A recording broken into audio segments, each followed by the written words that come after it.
우리가 읽은 대로 이 스가랴 5장에는 날아가는 두루마리와 그리고 에바 속의 여인, 이 이상을 보여주고 있는데, 이 이상을 통해 하나님께서는 죄에 대한 심판을 우리에게 보여주고 계십니다. 우리가 5장 지금 읽었는데요, 4장까지 내용을 보면 분위기가 매우 다르다는 것을 알게 됩니다. 앞서 살펴본 4장까지의 내용은 첫 번째 이상을 통해서는 홍마를 타신 그리스도가 고난받는 당신의 백성들과 함께 계신다, 위로와 소망이 넘치죠. 포로에서 돌아와 힘이 없고 아직 성전을 재건도 못하고 있는 그들에게 주시는 위로의 말씀입니다. 두 번째 이상은 넷불을 떨치는데 공장에 대한 이상인데요, 넷불은 이스라엘을 괴롭게 한 세계 열강이라고 말씀을 드렸습니다. 이제 그들을 심판하는 4명의 공장을 통하여 당신의 백성들을 지키시고 악한 자들을 심판하시고, 결국에는 우리 주님 재림하실 때 모든 하나님을 거스리는 악한 세력들이 멸망을 받는다는 것을 보여주는 것이 두 번째 이상이었습니다. 그리고 세 번째 이상을 통해서는 청량줄을 잡고 예루살렘을 건설하시는 역시 우리 주님의 모습을 보여주고 계십니다. 그래서 지금은 사람이 많지 않은 그 성읍 예루살렘이 재건되고 예루살렘이 상징하는 바 하나님의 교회가 왕성하게 될 것을 보여주는 말씀이었죠. 그리고 이 이상의 하이라이트는 네 번째입니다.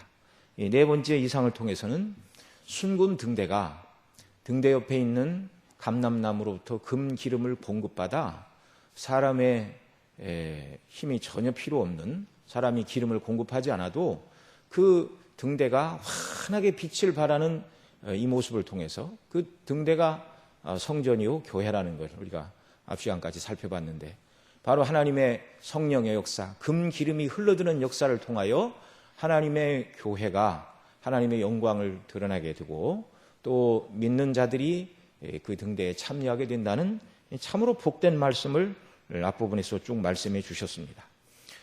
그렇게 참 희망과 또 소망의 말씀을 주셨는데, 그런데 이 5장에 오면 갑자기 이 심판을 말씀하고 있습니다.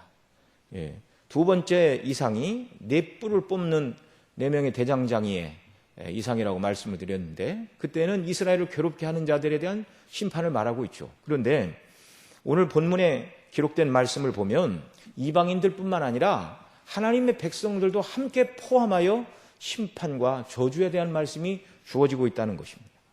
오늘 4절에 보면 만군의 여호와께서 가라사대 내가 이것을 바라였나니 도적의 집에도 들어가며, 도적은 안 믿는 사람도 도적이 있을 수 있죠. 그러나 그 다음 내 이름을 가리켜 망령되이 맹세하는 자의 집에도 들어가리라, 이렇게 말씀하고 있죠. 이방인들은 하나님의 이름을 부르지도 않고 하나님의 이름으로 맹세하지 않습니다. 누가 하나님의 이름으로 맹세하는가? 그 백성 이스라엘이죠. 택한 백성, 지금은 포로에서 돌아와 성전을 재건하고 있는 자들을 향하여 주시는 말씀인데, 그런 형편과 처지에 있는 자들에게 이 말씀이 주어졌다는 것은 여러모로 생각할 것을 우리에게 많이 있다는 것을 알게 하죠. 왜냐하면 그들의 조상들은 이미 하나님의 말씀을 거역하고 불순종하여 오래전에 북쪽 열지파 왕국은 아수르에 의하여 주전 722년에 망했습니다. 남쪽 유다도 주전 586년에 바벨론의 느부갓네살에 의하여 나라가 망하고 수많은 사람이 죽고 성전이 회파되고 살아남은 자들은 포로로 끌려갔죠. 그리고 70년이 지난 다음에 포로에서 일부가 돌아왔습니다. 일부, 정말 극히 일부. 그리고 그 돌아온 일부들이 성전을 재건하지 못하고 20년 세월이 지금 지나고 있는데요, 하나님께서 선지자 학개와 스가랴를 일으켜 세우셔서 성전을 재건해라. 포로에서 돌아오는 목적이 성전을 짓는 것, 단순한 건축을 말하는 것이 아니라 하나님에 대한 예배, 신앙이 회복되고 이 성전이 의미하는 그리스도가 다시 오실 것을 소망하는 믿음으로 그들이 회복되어야 할 것을 말씀해 주셨고, 그래서 이들이 성전 재건 사역에 열심을 내고 있는 이런 때였습니다.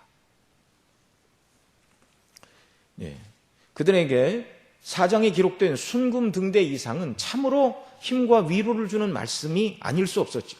작은 능력을 가진 자들이었는데 자신들의 힘과 능력으로 되지 않고 하나님이 도우셔서 이와 같은 영광스러운 성전을 짓고 순금 등대가 불을 환하게 밝히듯이 하나님의 영광을 드러내는 교회가 세워질 것을 보여주시는 이런 이상이었습니다.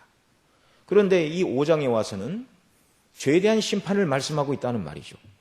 성전 재건을 방해하는 이방인들이 아니라 성전 건축에 참여하고 있는 그 백성 이스라엘을 향하여 주시는 말씀입니다.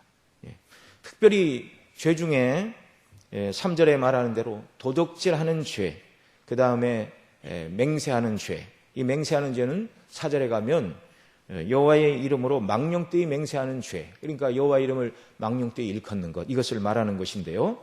자, 이런 죄를 행하는 자는 그 집과 또 그 집의 나무와 돌까지 다 불살라 버리신다, 이렇게 경고하고 있습니다. 포로에서 돌아와 하나님의 은혜를 갈망하는 백성들에게 주어지고 있는 경고의 말씀이라는 말이죠.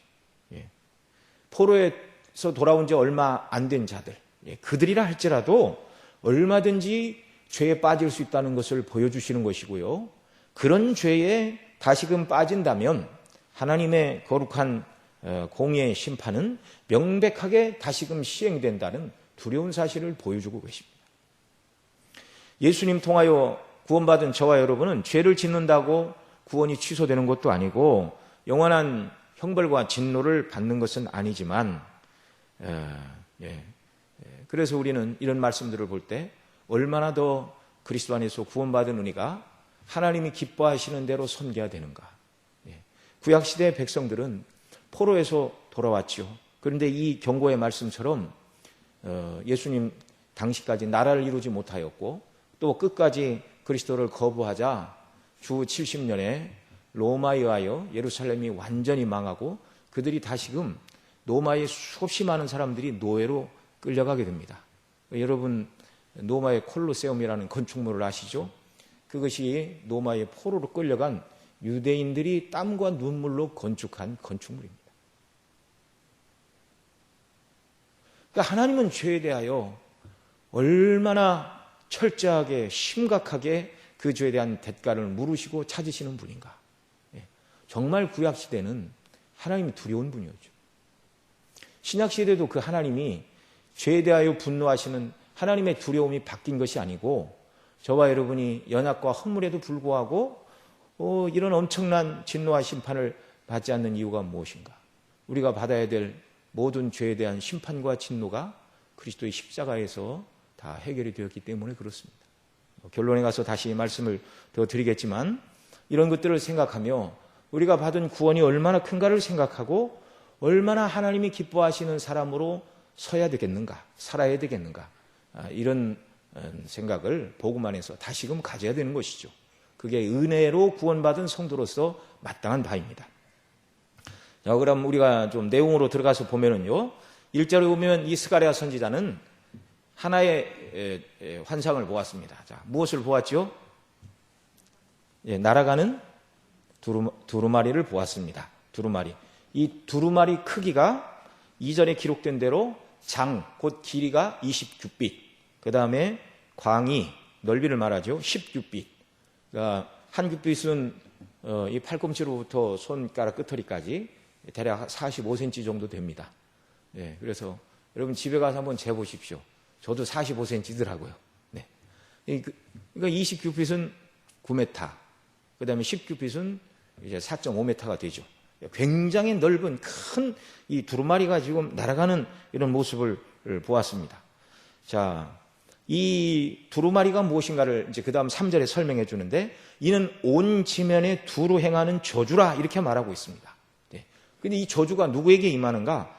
무릇 도적질하는 자는 그 이편글대로 끊쳐지고 무릇 맹세하는 자는 그 저편글대로 끊쳐지리라. 하나님 앞에서 죄를 짓는데 도적질하고 하나님의 이름으로 망령되이 맹세하는 그들에게 저주가 임하는 두루마리라, 이렇게 말씀하고 계시죠. 우리는 이 이상으로 주어진 이 5장의 계시의 말씀의 내용을 온전히 알기 위해서는 이제 좀 해석이 필요하고 설명이 필요한데요. 이 두루마리는 무엇인가? 또 두루마리가 날아간다는 말은 무슨 뜻이고, 두루마리의 규격이 20규빗, 10규빗이라고 말씀하는 것은 또 어떤 의미가 있고, 수많은 죄들 중에 도적질하는 죄와 잘못되게 맹세하는 이 죄를 언급하고 있는 이유는 무엇인가? 또 그런 자의 집에 이 저주가 들어가서 그 집을 돌과 함께 나무를 다 사른다 말하고 있는데, 이런 내용들을 우리가 이해를 해야 이제 해석이 되는 것이죠. 자, 먼저 날아가는 이 두루마리, 온 지면에 행하는 저주라, 이렇게 말씀하고 있는데요. 여러분, 여기서 말하는 저주는 무엇입니까? 역대하 34장에 보면 유다의 마지막 선한 왕이었던 요시아가, 그가 8살에 임금이 되고, 그 다음에 이제 나이 먹어서 여호와 하나님을 찾고, 그 다음에 왕이 된 지 10수년이 지나서 성전을 재건하는 그런 일이 있었습니다. 그렇게 하다가 사람들이 성전에서 뭔가를 발견했어요. 그게 뭐냐면 모세가 전하여 준 여호와의 율법책이었습니다. 서기관들이 가지고 와서 왕 앞에서 읽습니다. 그러자 요시아 왕이 그 율법의 말씀 읽는 것을 듣다가 옷을 찢었어요. 이유가 무엇이냐면, 우리 열주가 여호와의 말씀을 지키지 아니하고 이 책에 기록된 모든 것을 준행치 아니하므로 여호와께서 우리에게 쏟으신 진노가 크다는 것을 깨닫고 요시아가 옷을 찢었습니다. 그리고 당시 사역을 하던 여선지 훌다에게 이제 사람들을 보내가지고 물었습니다. 하나님의 말씀이 이런데 이런 재앙이 우리에게 임하겠는가? 그러자 이제 이 여선지 훌다가 하는 말 중에 24절 이하 이렇게 말합니다. 여호와의 말씀이 내가 이곳과 예루살렘을 말하는 것이죠. 그 거민에게 재앙을 내리되 곧 유다 왕 앞에서, 유다 왕 히스기야 앞에서 읽은 책에 기록된 모든 저주대로 하리라. 선지자 훌다를 통하여 하신 하나님의 말씀입니다. 책에 기록된 모든 저주대로 하리라. 요시아 왕 앞에서 읽었던 그 책이 모세를 통하여 전하여 준 율법책이라고 말씀을 드렸는데, 하나님은 여선지 훌다에게 그 여호와의 율법책을 저주라고 다시 설명해 주고 있습니다. 30절에는 왕이 모든 백성을 불러 모으고 여호와의 전 안에서 발견한 언약책의 모든 말씀을 무리의, 백성의 무리들의 귀에 들리고, 이렇게 말하고 있는데요. 자, 같은 책을, 모세가 전하여 준 율법책을 24절에서는 저주라고 부르고 30절에서는 언약의 책이다, 이렇게 말하고 있습니다. 다니엘 9장 11절에도 보면 온 이스라엘이 주의 율법을 범하고 치우쳐가서 주의 목소리를 청종치 아니하였으므로 이 저주가 우리에게 내렸으되 하나님의 종 모세의 율법 가운데 기록된 맹세대로, 하나님의 율법을 다니엘도 저주, 또 맹세, 이런 말로 지금 바꾸어 사용하고 있습니다. 이런 말씀들을 종합해보면 여기서 말하는 저주의 의미를 어렵지 않게 이해할 수 있죠. 여호와의 율법을 다른 말로 여호와의 언약, 여호와의 맹세, 여호와의 저주라고 부를 수 있다는 말입니다. 여러분, 언약의 두 당사자가 있죠. 사람과 사람 사이에 약속을 맺습니다. 이를테면 물건을 파는 매매 계약서 이렇게 쓰고 돈을 주고 영수증을 주고받고, 이게 다 이제 사람들 사이에 맺는 언약이죠. 하나님께서 이스라엘 백성과 언약을 맺으셨습니다. 그리고 그 언약 백성으로서 살겠다는 그 내용이 출애굽기 20장에 기록된 십계명의 말씀이죠. 그리고 그 언약을 맺으면서 언약을 맺은 두 당사자 중에 한 사람이라도 언약을 어기면 저주를 받게 되어 있습니다. 그래서 율법을 언약, 맹세 또는 저주라 이렇게 부르는 것이죠. 만약에 율법에 순종했다라면 율법을 하나님의 언약, 하나님의 맹세, 그리고 하나님의 저주 대신 하나님의 축복이라고 바꿔 부를 수 있습니다. 그런데 하나님의 율법, 곧 하나님과 언약을 맺었고 하나님께서 맹세하신 그 말씀을 백성들이 지키지 않고 거역함으로 이 말씀이 저주로 그들에게 임하게 되었다는 말이죠. 이것이 여호와의 율법이 가지고 있는 특징이죠. 여러분 잘 아시는 대로 신명기 28장에 보면 모세가 유대인들을 다 모아놓고 설교하는 설교 중에 한 내용이죠. 오늘날도 우리 성도님들이 잘 아시는 대로 신명기 28장은 율법을 지키는 자들에게 임하는 복과 그 다음 15절 뒤에 가면 그 율법을 순종하지 않는 자들에게 임하는 저주에 대해서 말씀하고 있습니다. 자, 어떻게 말하죠? 하나님의 말씀과 명령을 지켜 행하면 여호와께서 너를 세계 모든 민족 위에 뛰어나게 하실 것이라. 그렇게 말씀하시면서도 성읍에서도 복을 받고 들에서도 복을 받는다. 들의 모든 곡식이 잘 자라나 먹을 것이 풍성하게 되는 그런 복을 주신다는 말이죠. 또 몸의 소생과 토지의 소산과 짐승의 새끼와 우양의 새끼도 복을 받고 광주리와 떡 반죽 그릇도 복을 받고 들어가도 복이요 나가도 복이라. 굉장히 좋아하는 말씀이죠. 근데 그것만 기억해서는 안 됩니다. 그 28장 15절 이하에 가면 말씀에 순종하지 않고 명령과 규례를 지켜 행하지 아니하면 어떻게 되는가? 저주가 내게 임하고 미칠 것인데 성읍에도 저주, 들에도 저주, 광주리와 떡 반죽 그릇에도 저주, 몸의 소상과 토양과 우양의 새끼까지 저주를 받고 들어가도 저주를 받고 나가도 저주를 받는다. 이게 하나님의 율법의 말씀을 지키는 자에게 임하는 축복과 어기는 자에게 임하는 저주의 내용입니다. 스가랴 선지자가 보고 있는 이상 중에 보고 있는 이 길이가 20규빗, 넓이가 10규빗인 이 커다란 날아가는 이 두루마리, 이것은 하나님의 저주라 말씀하고 있는데 바로 하나님의 율법이 기록된 말씀이죠. 말씀. 그 약속대로 행하는 자에게는 축복을 주는 언약의 말씀이요, 불순종하는 자들에게는 저주가 되는 율법의 말씀입니다. 이 두루마리에 대해서 우리가 읽은 대로 2절에 보면 그 규격이 장이 20, 광이 10규빗 이렇게 말하고 있는데요. 이 사이즈도 의미가 있습니다. 열왕기상 6장 3절에 보면 전에 성수 앞 낭실의 장은 성전의 광과 같이 20규빗이요 그 광은 전 앞에서부터 10규빗이며 이렇게 말하고 있는데, 성전 앞에 있는 마당, 낭실, 다른 말로는 주랑이라고 하는데 이렇게 기둥이 있고 지붕이 있고 이렇게 벽은 없는 그런 것들을 이제 주랑 또는 낭실이다 이렇게 부르는데요. 이곳에서는 제사장들이 백성들에게 여호와의 율법의 말씀을 읽어주던 곳이었고요. 또 거짓말하는 자들이 율법의 말씀대로 거기 와서 재판을 받기도 하는 그런 장소였습니다. 그러니까 하나님의 보내신 이 두루마리가 성전 마당의 치수와 같은 사이즈인데 그 마당에서 하나님의 말씀이 증거되었고 하나님의 말씀에 따라 재판을 받던 그런 곳이었다 그 말이죠. 그러니까 이 날아가는 20규빗, 10규빗의 이 두루마리는 하나님의 말씀임과 동시에 말씀대로 행하지 않는 자들에게는 반드시 심판이 임하는 기록된 저주의 말씀이라는 말이죠. 오늘 본문에서 무릇 도둑질하는 자는 이편 글대로 끊쳐지고 무릇 맹세하는 자는 저편 글대로 끊쳐지리라. 이편 저편 이렇게 말하고 있죠. 여러분, 이 이편 저편이라는 말을 어디서 우리가 또 들은 적이 있죠. 모세가 산에 올라가 하나님께 10여 명의 두 돌비를 받아가지고 내려올 때 그 돌비가 2개였는데요. 증거의 2판이 그 손에 있고 그 판에 양편, 이편, 저편의 글자가 있더니 이렇게 말하고 있습니다. 그러니까 하나님께서 모세에게 주신 돌비가 2이었는데 앞면만 기록된 게 아니라 앞뒤로 이편, 저편에 기록되어 있다 그 말이죠. 마찬가지로 스가랴가 보고 있는 날아가는 이 두루마리 상당히 큰데 이편, 저편에 기록되고 있습니다. 이편에는 도둑질하는 자들이 받게 되는 저주, 저편에는 맹세하는 자, 여호와의 이름으로 망령되이 맹세하는 자들에게 임하는 저주가 기록되고 있는 이 두루마리가 날아가는 광경을 봤다는 말입니다. 자,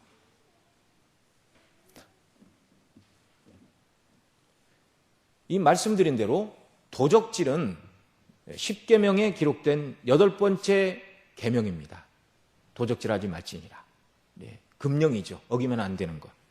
그리고 맹세의 죄는 4절에서도 설명을 했죠. 여호와 이름을 가리켜 망령되이 맹세하는 저로서 너는 내 이름을 망령되이 일컫지 말라는 3번째 계명을 거역하는 죄를 말하는 것이죠. 여러분, 사람이 짓는 죄가 이 2가지만은 아닙니다. 도적질과 거짓 맹세하는 죄. 여기서는 대표적인 두 가지 죄를 말하고 있지만 사람이 짓는 죄 중에 뭐 이 두 가지밖에 없다는 것도 아니고 이 두 가지 죄만 심판을 받는다는 것도 아닙니다. 모든 죄가 다 하나님을 거스리는 것이고 하나님의 심판 앞에 다 있는 것이죠. 그런데 이건 상징성을 가지고 있습니다. 우리 주님은 가장 큰 계명이 무엇이냐고 이 질문을 받으시자 마태복음 22장에서 율법을 두 계명으로 요약해 주셨죠. 우리가 아는 바대로 예수께서 가라사대 내 마음을 다하고 목숨을 다하고 뜻을 다하여 주 너의 하나님을 사랑하라 하셨으니 이것이 크고 첫째 되는 계명이요 둘째는 그와 같으니 내 이웃을 내 몸과 같이 사랑하라 하셨으니 이 두 계명이 하나님 사랑 이웃 사랑 이 두 계명이 온 율법과 선지자의 강령이니라. 그래서 예수님은 그 모든 율법을 딱 두 가지로 요약해 주셨습니다. 하나님 사랑 이웃 사랑. 근데 오늘 본문에 기록된 도적질은 이웃 사랑에 위반되는 죄입니다. 망령되이 맹세하는 이 죄는요, 하나님 사랑에 위반되는 죄입니다. 그래서 두 가지만 기록되고 있지만 이것은 하나의 상징이라고 말씀을 드렸죠. 모든 죄를 다 포함하고 있는 것이죠. 이 두 가지 죄만 심판받는다는 것이 아니고 하나님 사랑과 이웃 사랑이 결핍된 이 죄는 반드시 하나님의 진노와 심판을 받는다는 사실입니다. 레위기 6장에 보면 이 두 가지 죄를 동시에 언급하고 있는데요. 한번 들어보시기 바랍니다. 누구든지 여호와께 신실치 못하여 범죄하되 곧 남의 물건을 맞거나 전당 잡거나 강도질하거나 늑봉하고도 사실을 부인하거나 남의 잃은 물건을 얻고도 사실을 부인하여 거짓 맹세하는 등 이렇게 말하고 있죠. 그러니까 남의 것을 맡았었는데 맡은 적이 없다고 하거나 남의 잃은 것을 주웠는데 안 주웠다고 하거나 그러니까 어쨌든 남의 재산을 가로채는 도적질의 죄 그러고도 불구하고 이 사실을 부인하여 거짓 맹세하는 자가 있다 그 말이죠. 난 주순 적 없어. 내 하나님의 이름을 걸고 난 당신 걸 가져간 적도 없고 주순 적도 없다. 이 죄를 말하는 것이죠. 남의 것을 훔치고 도적질하고 나서 부인하고 하나님의 이름으로 훔친 적이 없다고 거짓 맹세하는 이 죄, 재물의 마음을 빼앗겨 훔친 것을 훔치지 않았다, 주운 것을 주지 않았다, 거짓 맹세하는 것은 단순히 재물만 사랑하는 것이 아니라 이웃의 것을 도적질한 이웃 사랑을 위반하는 죄요. 여호와의 이름을 망령되이 일컫지 말아야 되는데 하나님의 이름을 걸고 거짓을 말한 여호와의 이름을 망령되이 일컬은 하나님을 멸시한 죄인 것입니다. 산상수훈에서 우리 주님은 사람이 두 주인을 섬길 수 없다고 그렇게 말씀해 주셨죠. 그러면서 그 두 주인이 누군가를 아주 명확하게 말씀하십니다. 하나님과 재물을 겸하여 섬길 수 없느니라.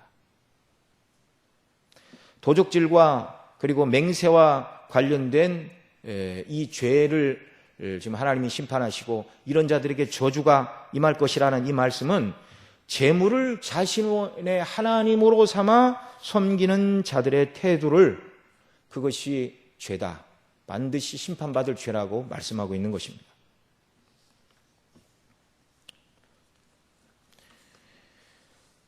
이 말씀이 주는 경고는 오늘 현대인들에게는 어느 시대나 마찬가지겠지만 더더욱 주의를 기울여야 하는 말씀이 아닌가 이런 생각이 듭니다. 왜 그렇죠? 어느 시대나 사람들은 눈에 보이는 물질을 사랑하고 눈에 보이는 세상 중심으로 살아갔죠. 이 세상을 얻으려고 부단히 애를 쓰고 이것을 얻으려고 경쟁을 하고 그 다음에 경쟁 가지고 되지 않으면 부정한 방법으로라도 얻기 위하여 거짓말을 하고 다른 사람들을 해치고 심지어는 죽이기까지 하는 이런 악한 것이 인간의 역사인데요. 오늘날은 더더욱 물질 만능이 주장하는 시대가 아닐 수 없습니다. 돈이면 모든 것이 된다는 이 사고방식. 그래서 믿는 사람들이 아니라 안 믿는 사람들 중에서도 돈보다 더 가치가 있다라고 그런 생각으로 사는 사람이 없는 것은 아니나 대부분의 사람들은 이 세상에서는 물질이 최고다라는 생각을 가지고 있다는 말입니다. 열심히 공부하는 이유가 무엇인가? 열심히 직장 생활하는 이유가 무엇인가? 예. 그렇게 하는 목적은 많은 물질을 누리고 소유해서 내 영광을 한번 누려보겠다.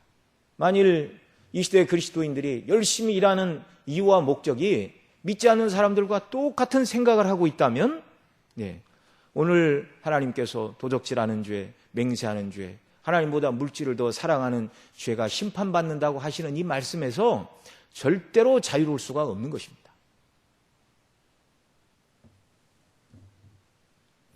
정말 현대인들은 자신이 원하는 물질만 얻을 수 있다면 어떤 대가라도 치를 용의가 되어 있는 사람들이 현대인들입니다. 네.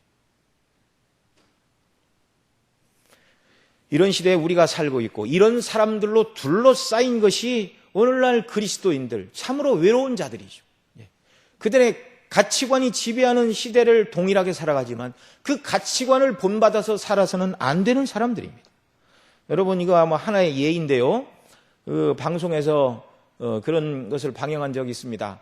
가정용 이 컴퓨터에 이렇게 랜선을 하나 이렇게 살짝 빼놓으면 접속이 안 돼서 컴퓨터가 안 켜지죠.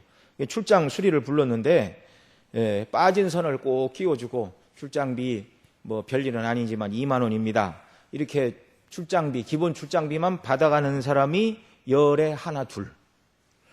대다수 출장 온 사람들은 무슨 하드가 나갔습니다. 뭐 고장입니다. 이렇게 해서 이제 고쳐야 된다.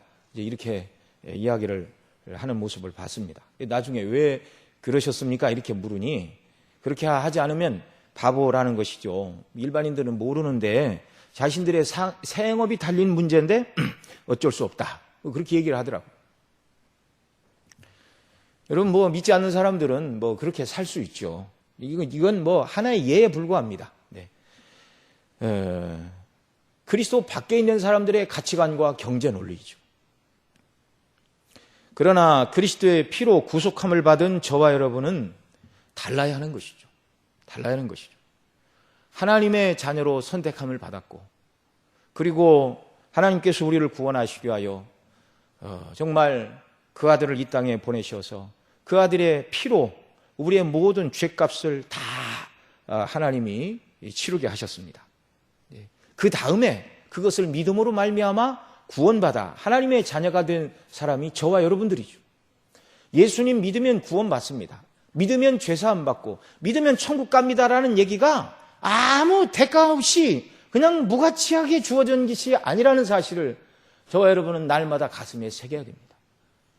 우리를 이 모든 죄에서 구원하시기 위하여 하나님의 아들이 이 땅에 오셨고, 하나님보다 세상을 더 사랑하고 세상 영광에 취하여 죄만 짓고 살아가는 저희들을 구원하시기 위하여 예수님이 우리가 받아야 되는 모든 죄와 저주의 형벌을 십자가에서 다 받아내셨고, 그래서 우리가 연약함에도 불구하고 이런 저주와 이런 심판이 우리에게 임하지 않는 것이지 우리가 선하고 의로워서가 아니라는 사실입니다.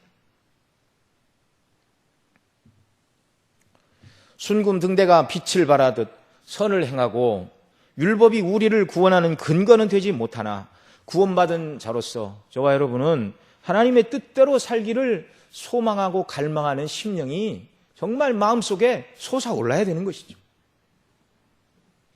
이런 은혜를 정말 하나님께서 우리 모두에게 넘치게 부어주시기를 바랍니다. 네. 여러분, 세상을 살아가는 이유와 목적이 무엇이죠? 네. 눈에 보이는 세상, 천국은 죽어서 가는 나라, 나중에 가는 나라이고, 예수님 믿으니 그 천국은 따는 당상이니 그거에 대해서는 염려하지 말고 오늘 열심히 노력하고 일하고 세상 중심으로 내가 원하는 무엇인가를 얻고 세상 사람들에게 좀 부러움을 받고 내가 원하는 세상을 좀 누려보리라. 예. 이건 하나님의 백성으로서 마땅한 삶의 모습이 아닙니다. 성경 어디에도 그리스도인은 그렇게 살으라고 말씀하고 있는 데가 없어요. 이런 죄를 짓는 자의 집에 날아가는 두루마리에 기록된 대로 이 저주가 그 집에 임하게 되는데 그 집을, 그 나무와 돌을 아울러 불살라 버린다. 이렇게 말하고 있습니다. 집이 불타버리면 아무것도 남아나는 게 없죠. 여러분, 이런 죄를 짓는 모든 자들은 하나님의 분노 어린 심판을 받아야 된다는 것을 보여주는 것이죠. 이런 죄 가운데 빠진 자들은 결국 꺼지지 않는 영원한 지옥불에 들어가야 마땅하다는 것을 보여주는 말씀입니다. 우리가 5장 읽었는데요. 4장까지 기록된 그 이상들에서 보여주신 것처럼 하나님께서 그 백성과 함께 계시고 대적들을 심판하시고 예루살렘을 다시 건설하시고 성전을 재건하여 그 백성과 함께 계시다는 이 일은 어떻게 가능한가? 그 백성들이 이 죄를 버리고 그리스도와 연합하고 성령을 의지하여 하나님의 뜻대로 순종할 때 순금 등대인 하나님의 교회가 영광스럽게 타오르고 하나님의 영광이 더 빛나게 되는 줄로 믿습니다.